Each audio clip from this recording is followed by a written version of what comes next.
My way. Okay, so we're back. I think this will view work a little bit better. I did, however, accidentally stretch a small portion of my alien wire on accident. I fucking stepped on it. So we'll see how it turns out. Now, what I always use as my method is these three cores here at the beginning are not exactly parallel at the chuck. And we're just going to lightly apply tension wire. I wrap this. And what I'm going to do is, since it's looking a little funky, is I'm just going to grab a pair of pliers back behind where I just wrapped and squeeze all my cores parallel like that. So we're going to see how it works, see if I stretched it enough. If I did not, then I'll have to stretch a little bit more, but I can do that on the chuck. So what I always do is grab between my index and my thumb, get a little bit of moisture on there, and hold enough tension to where there's no slack in here. And I give it like a 10 to 15 degree lead forward from the initial 90 in the chuck.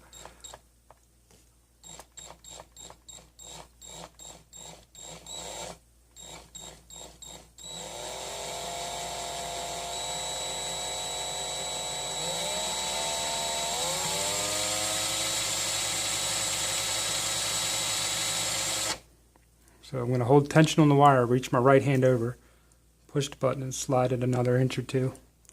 Now as you go down and you get more alien along the cores, it should stiffen up a lot more. You can remove the, whatever you call it, the cord lock further up the line if you really want to.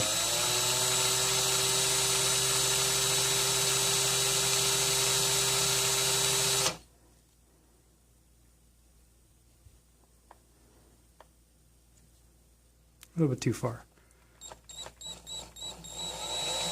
Now if you pull too tightly on this alien wire as you're spinning it, you will collapse the cores. So you got to just find that happy medium where it's enough tension and you're not too loose, along with the whole lead forward.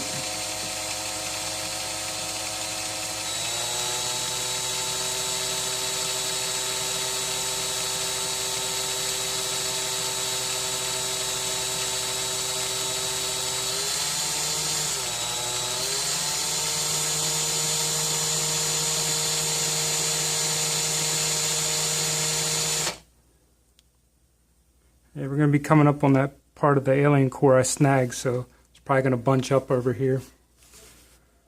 Some bitch. Really hate when that happens, but hey, guess what? It's all part of the process, I guess. So, we'll see.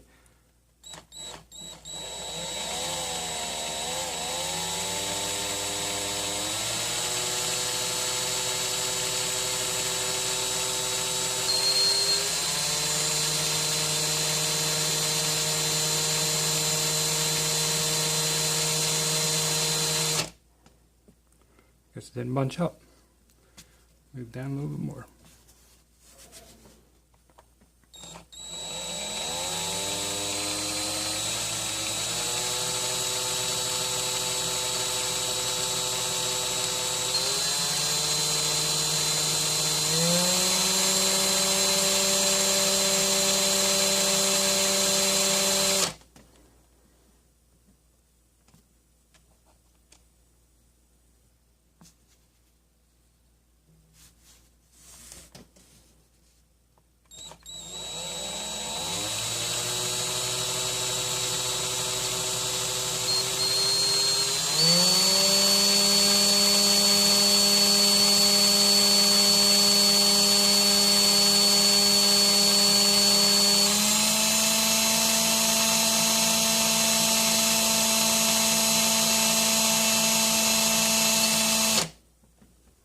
Looks like I'm going out of frame. I only have about 14 inches left of this Clapton, so I'll just finish it up off frame.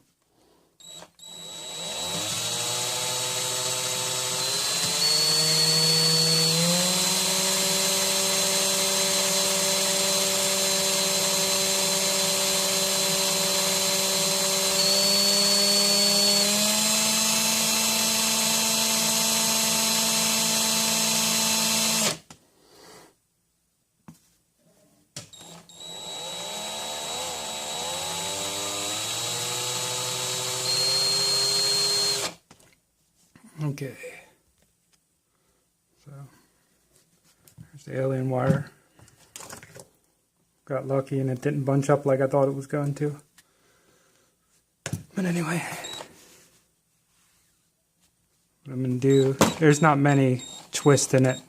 Spin LT really helps with that. So what I'm going to do is just grab the end, and hold it tightly with my nylon pliers, and I'm going to twist it to get some of that twist out. The rest I'll work out once I get done with that. So anyway, what I normally do is just cut it off the ends at the chuck of the drill. I always take it and bend the ends up, keep my Clapton from coming off. Whoops. That shot out. So I just take the ends and bend them up a little bit. Squeeze it over without damaging the Clapton too much. And what you can do once you bend one end over is I like to take the little nylons and straighten out a little bit at the ends anyway. There's so many different ways you can do this, but I just do whatever I feel comfortable with at the moment.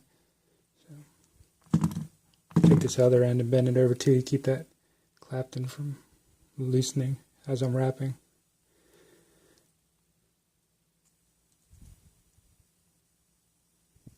So, I can do the same here.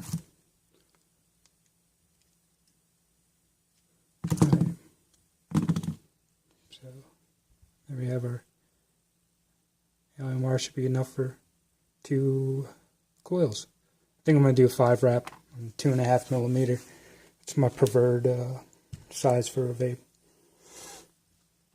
So I'm going to pause this and change the camera and show you how I wrap them. I mean, there's so many different ways, but the way that I'm most comfortable with. Okay, so we're back. Now I'm going to show you a couple different ways that I wrap. I could just use my Coil Master V4 jig to wrap this, but this is the way that I get the cleanest wraps. So once I have it in the vise, I can adjust it and make sure that the wire is straight.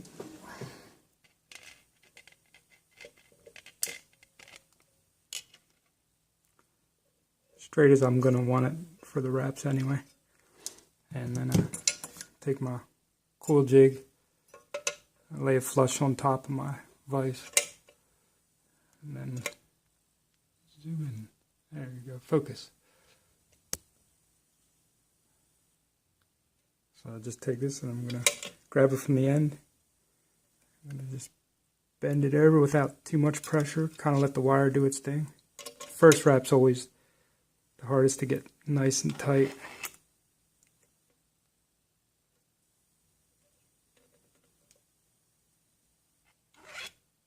Fucking light's in the way.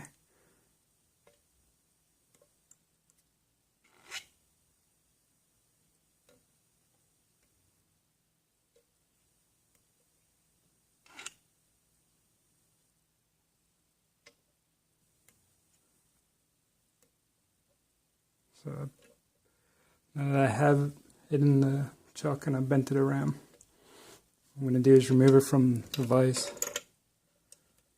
And since I have this lead pointing down, it's like a 90-degree angle where this other lead comes out. What I always do is grab my nylon pliers, get up tight on the coil here, and I'll just take it and bend it up. So that puts that 90-degree bend so it goes into your atomizer evenly. So I'll check these, make sure they're coming out level and even, which I believe they are. I'm going to cut my leads.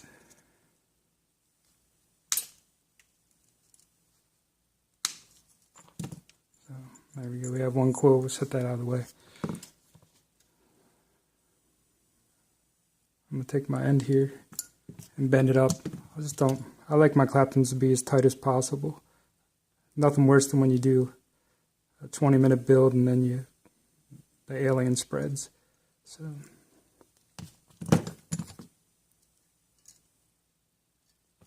Alright, so this time I'm going to use my Coolmaster version 4. You can see it has a slot in it. They updated it, which is nice.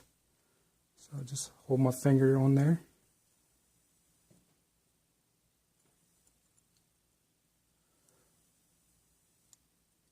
Got my first wrap. Second wrap. So you get a little twisted. Just untwist it as you go along if you want.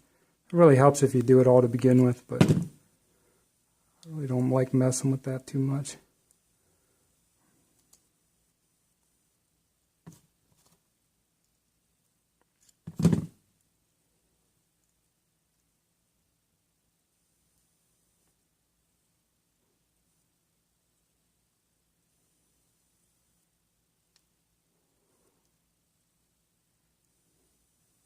So we have our 5 wraps plus the one shitty one at the beginning, so I always do extra wrap, and then what I'll do is I'll pull that wrap out.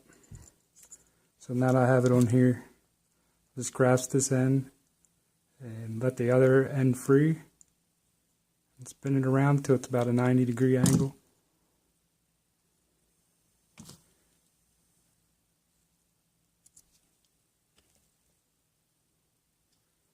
So you see it's going down about 90 degrees. Focus. There we go. I'm just going to grab it tight up against the coils. I'm going to bend it up. So that one was a little bit funkier than the other, but hey, it is what it is.